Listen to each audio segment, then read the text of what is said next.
అన్నా యేసుక్రీస్తు వారికి సంబంధించి మాట్లాడినా యేసుక్రీస్తు వారి గురించి మాట్లాడు. ఆయన గొప్ప దేవుడు, మన కోసం ప్రాణం పెట్టి మళ్ళీ లేచాడు. ఆయన మన పాపాల కోసం ఆయన చనిపోయాడు. ఏం చేస్తుంటారు మీరు?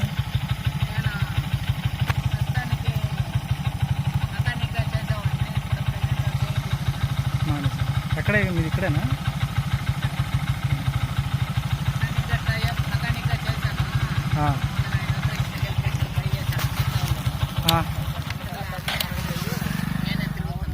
మీరే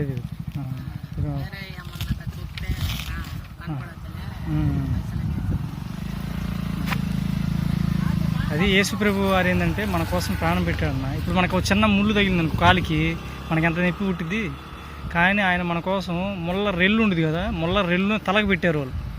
ఆయన కూడా భరించాడు పాపం. ఎందుకు భరించాడు? మన కోసం భరించాడు.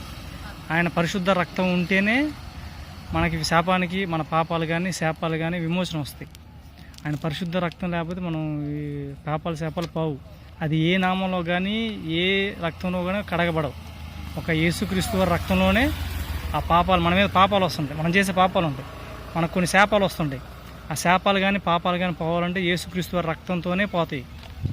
మరి ఏ దేవుడు కానీ ఏ దేవత రక్తం కానీ ఏ దేవుడు ఇది కానీ మనం ఏం చేయలేదు. ఒక యేసుక్రీస్తు వారి రక్తమే మనకు శ్రేష్టం. ఆయన రక్తమే మనం కాపాడేది.